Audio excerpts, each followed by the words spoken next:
Bom dia, pessoal, bem-vindos a mais uma aula. Hoje nós temos aqui a nossa aula 4, tá? A aula 4 de resistência dos materiais, tá? Ela é referente ao capítulo 5 do nosso livro Resistência dos Materiais, do autor Ibeler. Legal? Tudo bem? Pessoal, nosso tema de hoje, nós vamos falar hoje sobre torção, tá? Se vocês repararem o capítulo 5, o tema dele, o título dele é simplesmente torção, tá ok? O que é torção? Para a gente falar de torção, pessoal, primeiramente, nós precisamos falar sobre os esforços mecânicos existentes, tá? Eu não vou detalhar os 5 tipos de esforços mecânicos, tá? Porque isso aqui já foi detalhado em nossa aula 1, tá? Entra lá no YouTube, aula 1, lá na nossa primeira aula, a gente conceitua, a gente mostra a definição exata de cada um dos 5 tipos de esforços, tá? Mas os esforços mecânicos se subdividem primariamente em esforços normais e esforços tangenciais, tá? Os esforços normais, por sua vez, se subdividem em tração, compressão e flexão, onde flexão é uma combinação simultânea de tração e compressão ao mesmo tempo, tá? E os esforços tangenciais, por sua vez, se subdividem em cisalhamento e torção, tá? E o nosso tema de hoje é justamente torção, tá ok? Legal? Pessoal, só lembrando, a gente já viu tração e compressão, tá? Nós vamos ver agora torção, depois nós vamos ver flexão e mais para frente cisalhamento, tá ok? A gente vai ver um por um aí, tudo bem? Pessoal, só lembrando que torção... Ai, desculpa, eu espirrei. A torção, basicamente... Vamos pegar aqui a seção transversal de um eixo qualquer, tá? A seção transversal de um eixo maciço, tá?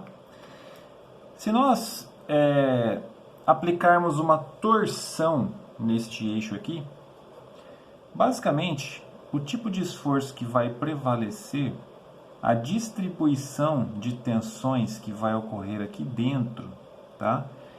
Ela é tal que ela obedece esse tipo de distribuição aqui, ó. Ela tem este comportamento, tá? Ou seja, na superfície do meu eixo, tá? Na superfície, ou seja, nós temos 360 graus aqui de superfície desse eixo, a tensão de torção, né, que age sobre esse eixo, ela vai ser máxima quanto mais distante do centro ela estiver, tá? Repara que no centro, né, os grãos da microestrutura interna deste material, eles estão dormindo. O eixo pode estar rasgando ali de fazer força, pode estar escoando, né, enquanto que os átomos aqui do centro, eles nem sabem, né, que está tendo o maior esforço no eixo, tá? Por quê? Porque a tensão no centro é zero ao longo do eixo, da linha longitudinal da estrutura do eixo, tá? O esforço aqui é zero, tá? E conforme a gente vai crescendo e se aproximando, né, da superfície desse eixo, ou seja, conforme a gente aumenta o raio, quanto maior o valor do raio, repara que linearmente essa tensão vai crescendo até um valor máximo situado na superfície do eixo. Professor, isso quer dizer que a máxima tensão de cisalhamento que ocorre num eixo onde eu estou aplicando torção é na superfície? Sim, exatamente isso. Professor, isso quer dizer que se eu aplicar uma torção neste eixo, então, quer dizer que se ele vier a falhar, ele vai falhar de fora para dentro? Sim, exatamente isso. Se tiver que abrir alguma microfissura, tá? Essa microfissura vai abrir na superfície e vai caminhar em direção ao centro do eixo, tá? Se for um material frágil, isso vai acontecer numa fração de segundos.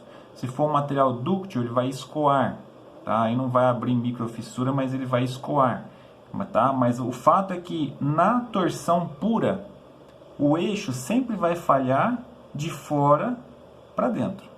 Por quê? Porque a máxima tensão, vamos colocar aqui tensão máxima, tá? Ocorre sempre na superfície do eixo. Tudo bem? Professor, por que a maioria dos eixos que suportam torção pura, a maioria deles é vazado? Por quê?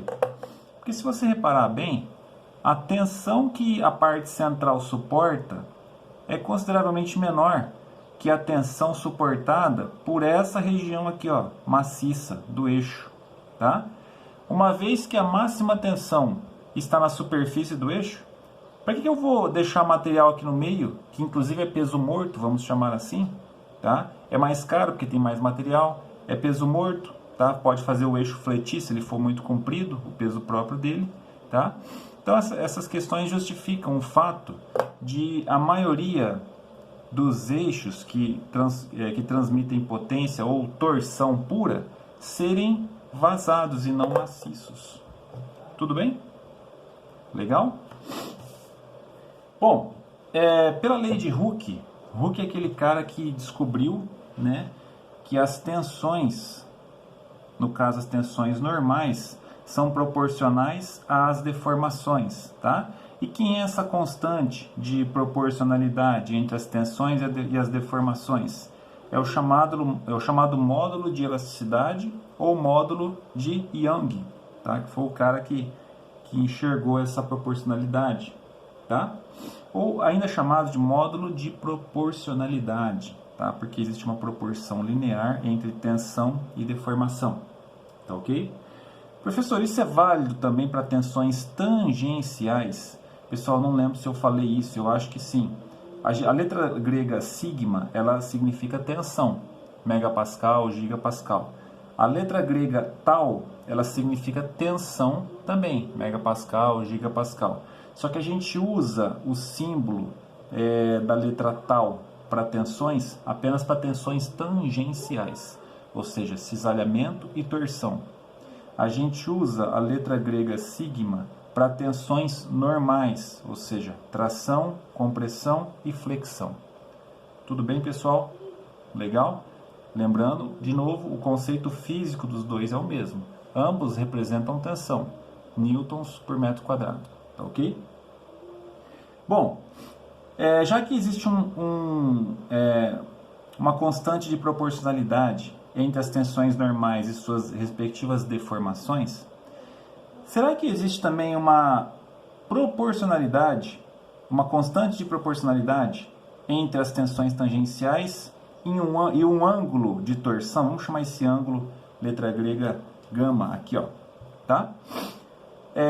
Esse ângulo aqui, ó, ele é o ângulo de torção, ou seja, quando eu aplico a torção num eixo, uma extremidade do eixo vai estar torcida com relação à outra extremidade do eixo, tá?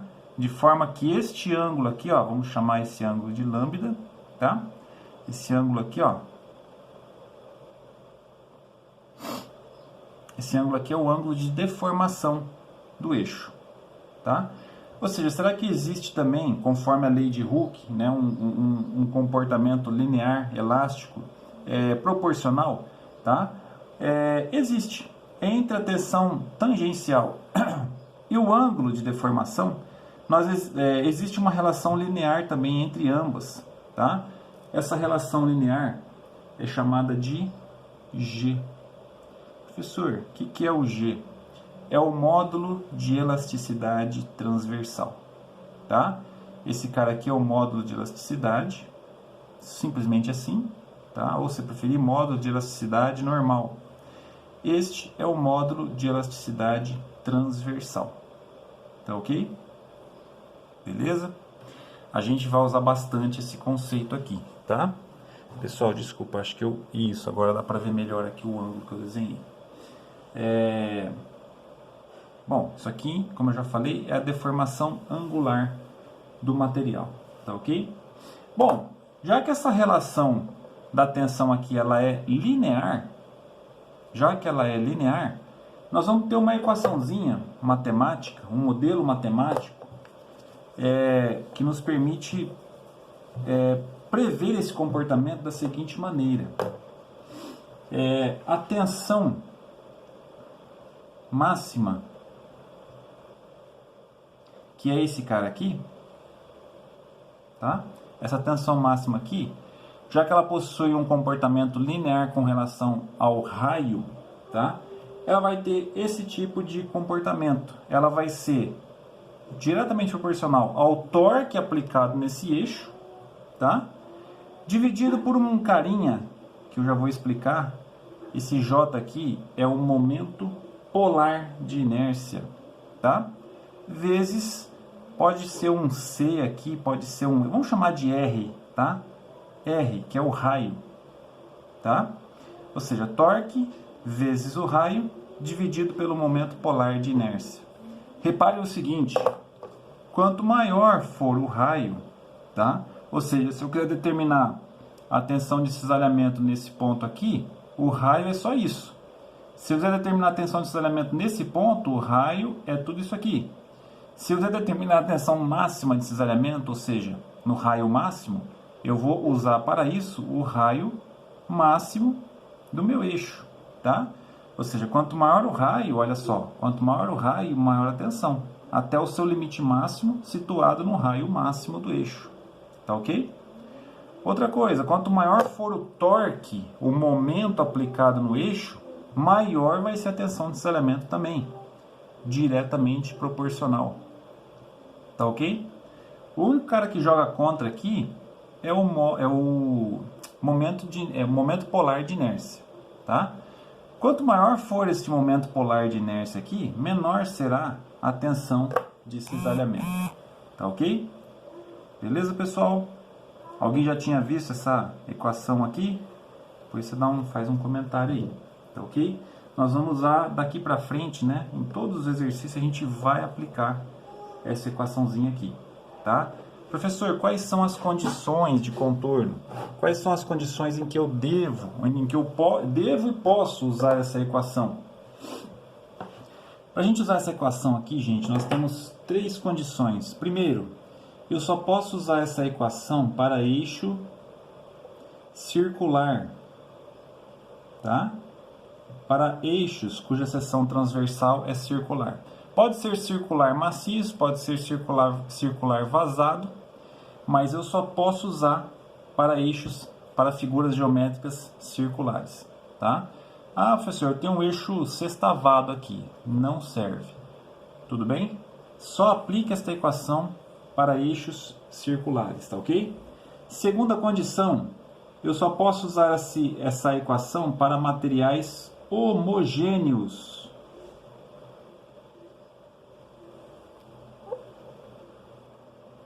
Tá? Professor, eu não posso aplicar essa equação para materiais compósitos? Não, não pode aplicar. Se você for aplicar, existem algumas condições para isso, tá? Mas a princípio não queira utilizar esta equação para materiais homogêneos, né? E outra, eles são anisotrópicos também, tá? E terceira e última condição, como a gente está supondo aqui a lei de Hooke, né, implícita dentro dessa equação aqui, então a gente só pode usar essa equação dentro do regime linear elástico, tá ok? Tudo bem, pessoal?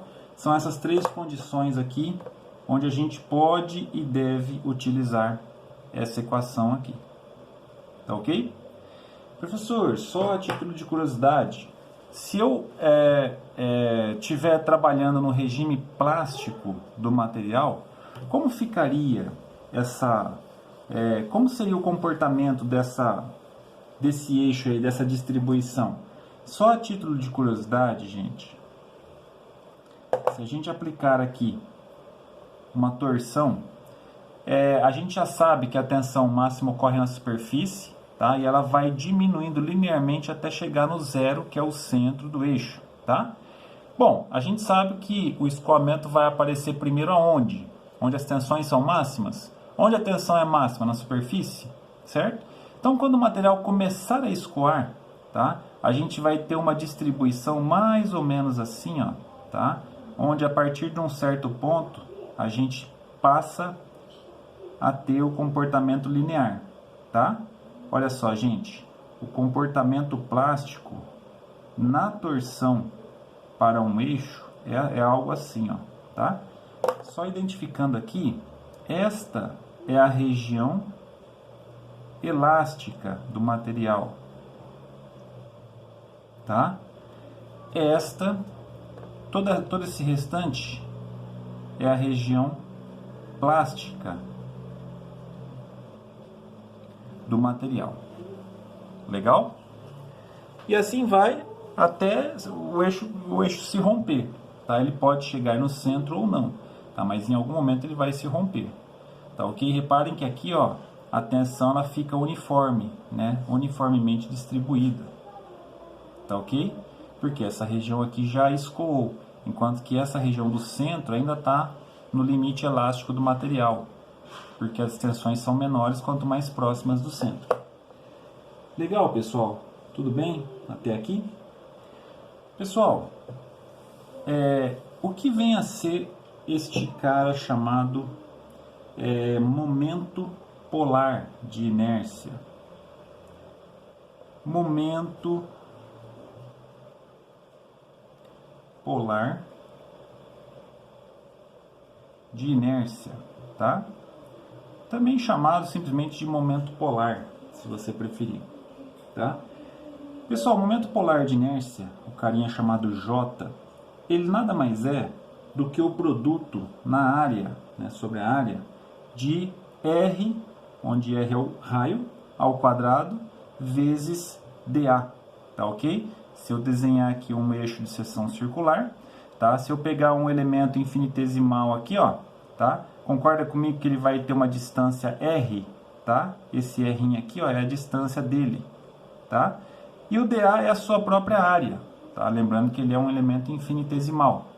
Quando eu pego a área dele e multiplico pelo quadrado da sua distância até o centro do eixo, eu estou calculando nada mais, nada menos que o seu momento polar de inércia, tá? Se eu somar tudo isso, né, considerando a seção transversal completa aqui, deixa eu ver se eu consigo escrever sem apagar o desenho aí, nós vamos ter uma integral de 0 até o R maiúsculo, onde o R maiúsculo é o raio externo, tá? Esse aqui é o raio externo, é o raio máximo, tá? De R ao quadrado, que multiplica 2πr, que é o comprimento circunferencial, dr, tá? Pessoal, isso aqui é a soma de Riemann, tá? Toda integral é uma soma de Riemann, ou a área abaixo da curva do gráfico, tá? Existe um gráfico para isso, não sei se você enxerga, tá? Aqui é apenas a modelagem matemática, tá? Se você integrar tudo isso aqui, você vai perceber que para um eixo de seção circular, o momento polar de inércia é π vezes o raio à quarta sobre 2, tá? Professor, como é que eu determino o momento polar de inércia para um eixo vazado?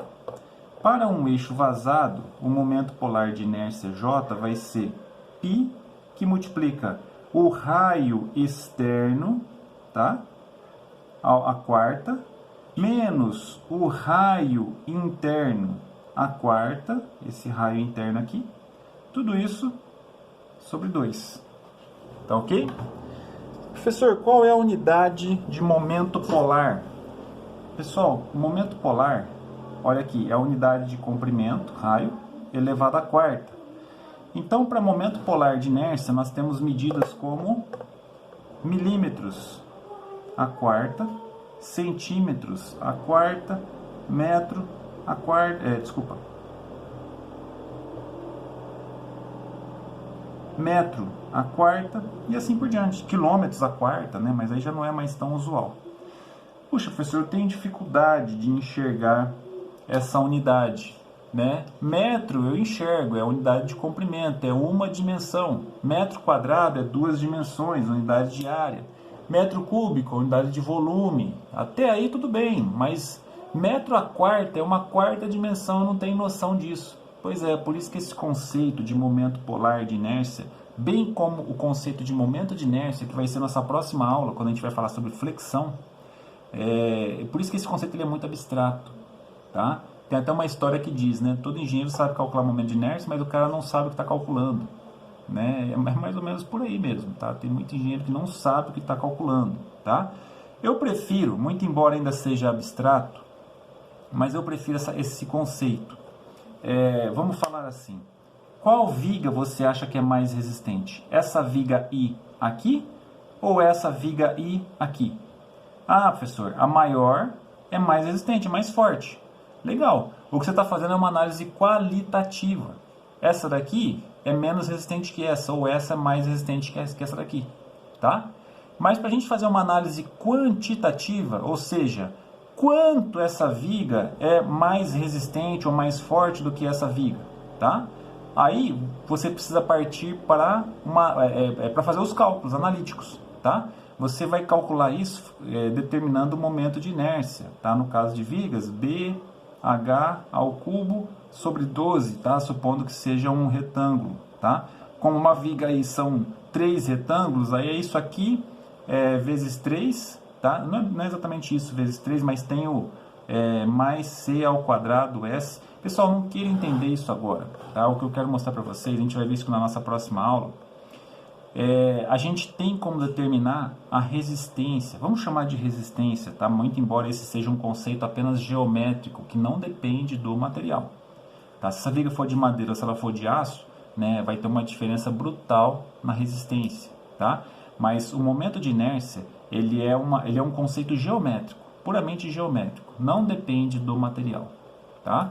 E para a gente calcular quantas vezes essa viga é mais resistente que essa, a gente tem que calcular esse conceito chamado momento de inércia, tá? Nós vamos ver isso na nossa próxima aula, tá? Então, só para concluir, eu prefiro dizer o seguinte, que o momento de inércia é um quantificador, tá? É uma grandeza que quantifica a resistência de um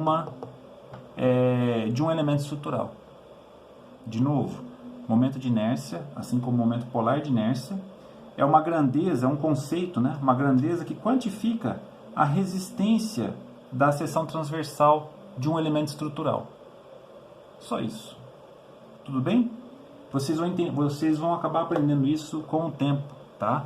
Conforme a gente for fazendo aí os nossos exercícios. Tá ok, pessoal? Legal?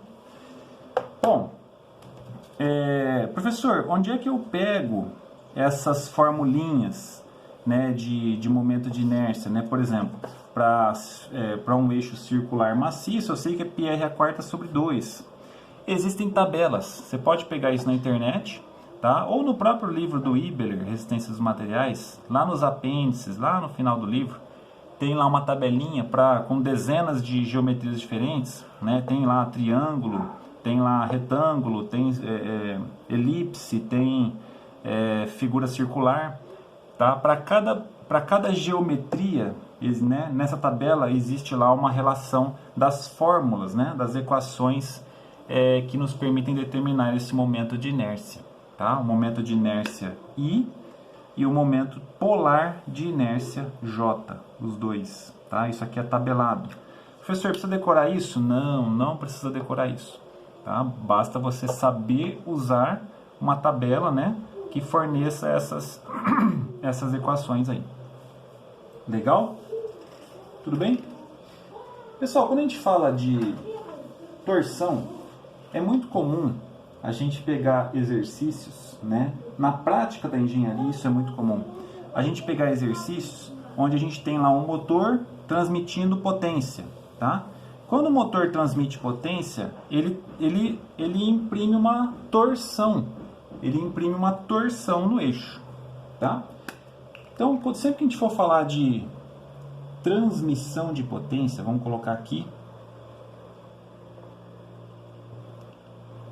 transmissão de potência,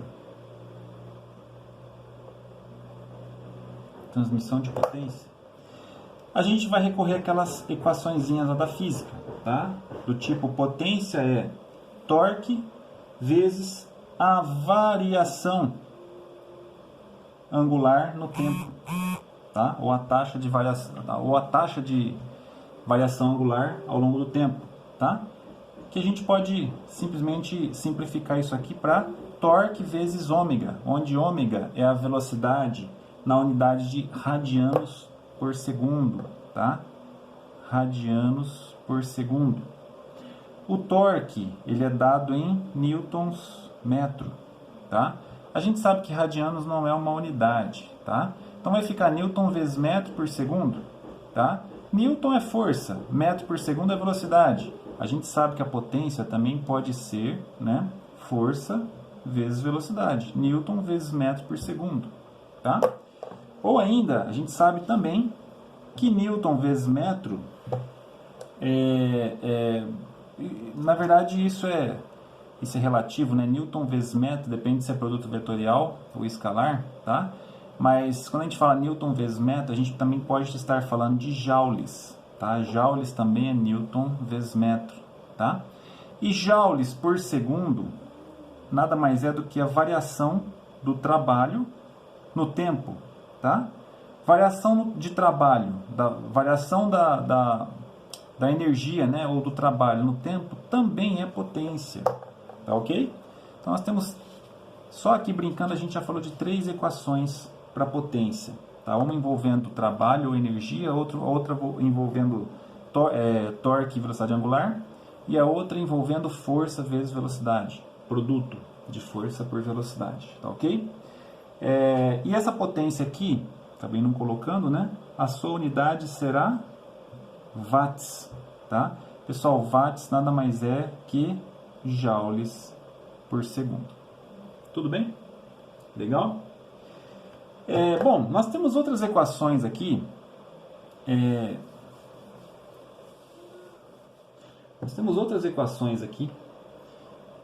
Vamos falar um pouquinho sobre deformação. Deformação de um eixo exposto à torção, tá? Só alguns conceitos matemáticos aqui. Nós temos que a variação do ângulo aqui, tá? A deformação vai ser uma relação entre o ângulo, tá? dx por r, onde r é o raio, tá? Outras definições aqui, nós temos que a tensão de cisalhamento é o torque. Esse torque ele pode ser variável, tá? Vamos colocar torque em função de x vezes o raio, tá?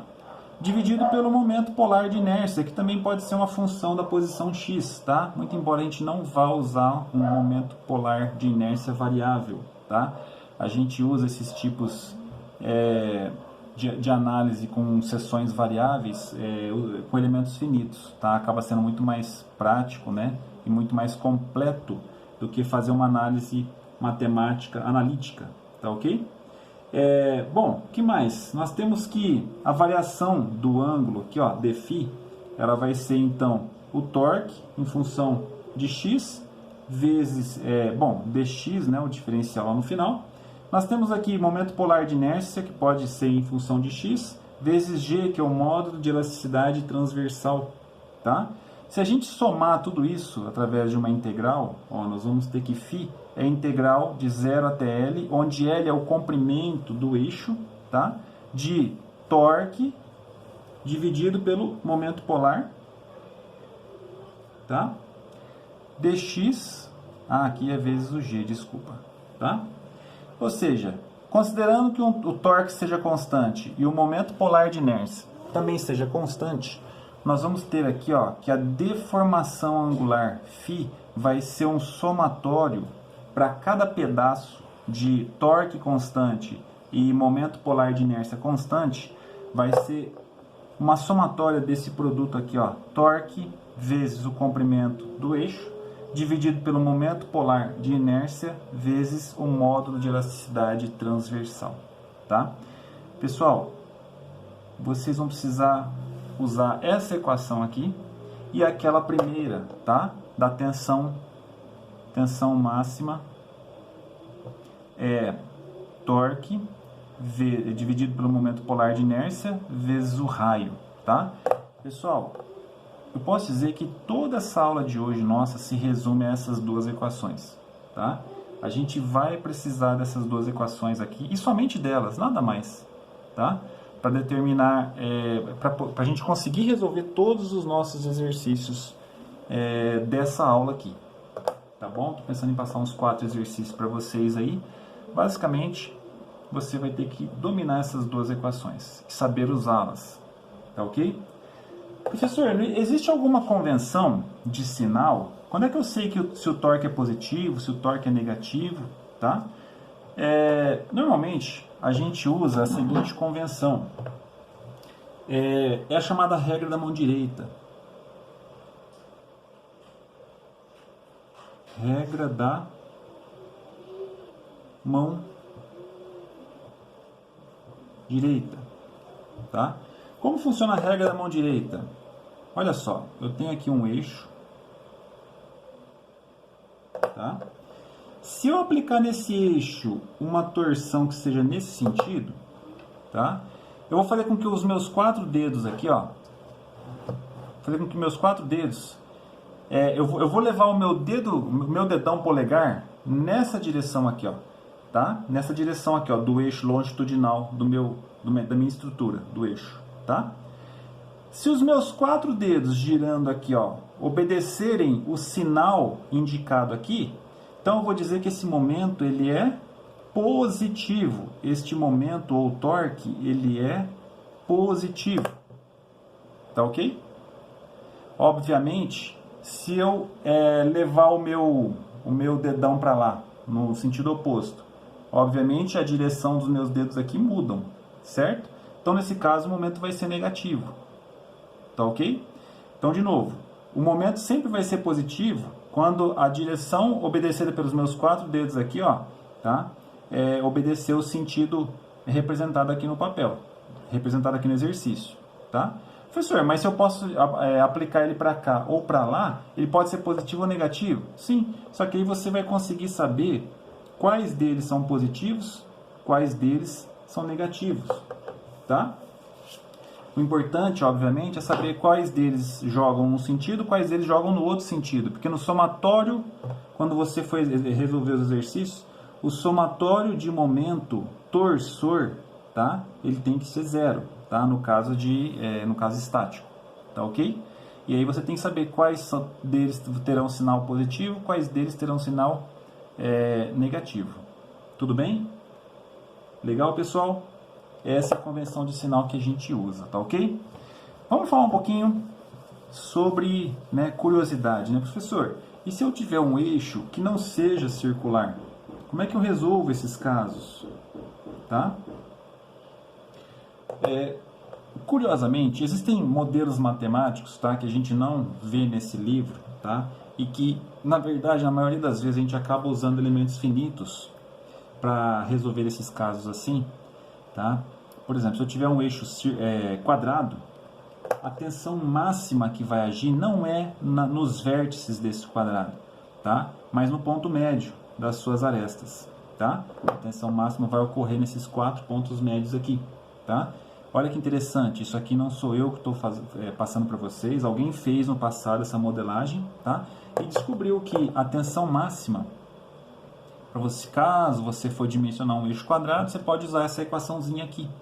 4,81 vezes o torque dividido por A elevado ao cubo, onde A é a aresta do quadrado.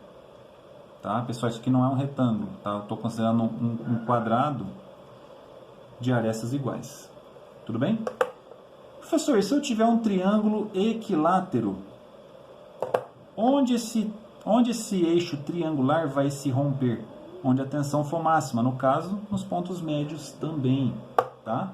Se esse triângulo é do tipo equilátero, então todos os 3 lados dele valem, vamos chamar de A. Tá?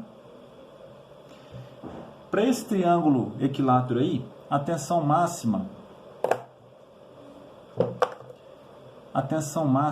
é determinada por 20 vezes o torque dividido por A elevado ao cubo. Tá? E no caso de um eixo elíptico, tá? Isso aqui é uma elipse, acredite em mim, Tá? Considerem aí a imperfeição do desenho, tá? Mas vamos considerar um eixo elíptico. Nós temos aqui que a tensão máxima será 2 vezes o torque dividido por π vezes A vezes B elevado ao quadrado, tá? Acabei não falando, né? Essa medida aqui é o A, essa medida aqui é o B, tá ok? E aqui nós temos também a deformação φ. Pessoal, lembrando que isso aqui é deformação angular. O valor que vai sair aqui, é um valor angular, é uma medida de ângulo, tá? É em radianos, tá ok? Aqui no caso do eixo elíptico vai ser A ao quadrado mais B quadrado, que multiplica o torque, que multiplica o comprimento do eixo, dividido por π, que multiplica A ao cubo, B ao cubo, vezes o módulo de elasticidade transversal. Tá? No caso do triângulo, nós temos aqui que a deformação vai ser 46, que multiplica o torque, que multiplica o comprimento do eixo, dividido por A elevado à quarta, vezes o módulo de elasticidade transversal G. E finalmente aqui no eixo quadrado, nós temos que a deformação será dada por 7,1 vezes o torque, dividido por A à quarta, vezes G, módulo de elasticidade transversal. Tá ok? Pessoal, só uma curiosidade. Se a gente pegar um eixo triangular equilátero, tá? Um triângulo equilátero, tá? Para vocês terem uma ideia, obedecendo-se obviamente as proporções, tá? E considerando que eu vou compará-lo a um eixo circular maciço de diâmetro A, ele vai ser 37% mais fraco, tá? Basta a gente usar as equações aqui, ó, tá? O A aqui é o diâmetro, aqui o A é a medida do triângulo, certo? Supondo que ele seja equilátero, 3 lados iguais. Se eu usar a mesma equação, no caso πr à quarta sobre 2, né, o R vai ser A sobre 2, porque o diâmetro é A, tá? Vocês podem fazer depois essa análise matemática aí, vocês vão perceber que o eixo triangular ele vai ser 37% mais fraco do que um eixo circular maciço, tá? Só curiosidade, tá ok? Beleza? Bom, se um dia vocês precisarem dimensionar um eixo que não seja circular, né, que tenha uma dessas 3 seções transversais que eu acabei de apagar, são essas as equações que vocês vão utilizar aí. Tudo bem? Bom, vamos falar um pouquinho sobre concentração de tensões.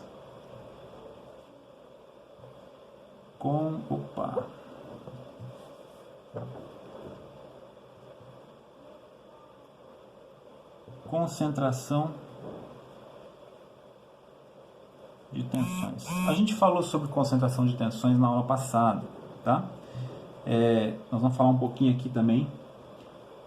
Como a gente já viu ali atrás, agora há pouco, a tensão máxima de cisalhamento que age num eixo, ela age na superfície do eixo, onde a tensão é máxima, e ela vale torque vezes o raio, tá? Dividido pelo momento polar de inércia, certo? Só que é o seguinte, isso aqui, a gente considera essa equação para um eixo de seção transversal constante, tá? Ó, esse eixo ele é perfeitamente cilíndrico. Até se ele for levemente cônico, né? Discretamente cônico, a gente pode usar também essa equação aqui dentro de certos limites, tá? Mas imagina o seguinte, que esse meu eixo ele é escalonado. Professor, o que é um eixo escalonado? É um eixo com vários diâmetros, tá? E isso é comum. Se pegar uma moenda de cana, por exemplo, quem já esteve numa usina de açúcar e álcool, tá? É muito comum você ver lá um eixo com 2, 3, 4 diâmetros diferentes, tá? Ah lá, nós temos um diâmetro aqui, outro aqui e outro aqui, tá? Professor, qual é o problema da gente usar eixos assim? O problema é que na interface entre um diâmetro e outro, ou seja, na ligação, na interface mesmo, ó, vou até apagar aqui e fazer de azul.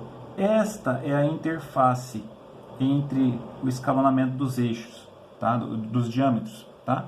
Nessa interface, a gente tem ali grande concentração de tensões. Tá? Nós temos uma aqui e temos uma do outro lado ali também que não dá para ver. Tá? Na interface entre esse diâmetro e esse diâmetro aqui. Tá? Se esse eixo vier a quebrar, pode ter certeza, ele vai quebrar nessa interface. Ele não vai quebrar aqui no meio, não vai quebrar aqui no meio. Ele não vai quebrar nem aqui, ó, onde o diâmetro é menor. Ele vai quebrar na interface. Tá? No caso aqui desse eixo, ele não vai quebrar nessa interface, mas vai quebrar na interface da direita ali, que não dá para ver. Tá? Na junção entre esse diâmetro menor e esse aqui. Tá? Por que que vai quebrar ali? Porque ali existe um conceito chamado concentração de tensões. Tá? Outra coisa muito comum, na junção, a gente chama disso de acoplamento. Né? Eu vou juntar um eixo com outro eixo. Tá? Então, para isso eu uso aqui uma flange. Tá? Aqui eu tenho a segunda flange, de onde sai o segundo eixo. Tá? Aqui tem os parafusos, certo? Nessa interface aqui, ó, vixe, eu fiz pequeno aqui. Mas nessa interface aqui, ó, eu tenho um concentrador de tensões também. Tá? Pessoal, isso é muito comum em acoplamentos, em eixos escalonados. Tá? Eu vou desenhar aqui a seção transversal em corte, né? De um eixo chavetado. Ou seja, um eixo que possui uma chaveta, tá? Sempre, todo eixo que possui esse tipo de chaveta aqui, pode ter certeza, esse eixo, se ele vier a quebrar, vai ser nesses cantos vivos aqui, ó, tá? Imagina, a chaveta vai aqui, tá ok? Tá? Esses pontos aqui, ó, são os pontos mais fracos, por quê? São os pontos de maior concentração de tensões, tá? Outra coisa, você tem um eixo aqui, ó, onde ele sofre uma redução de diâmetro, tá? Nessa redução de diâmetro aqui, ó, também existe um grande concentrador de tensões, tá? Pessoal, desculpa, vocês não estão enxergando, né? Pronto. Também existe aqui um grande concentrador de tensões, tá? Professor, nesse caso, como é que eu faço para determinar qual vai ser a tensão máxima que age nesses concentradores de tensão? A gente vai ter que multiplicar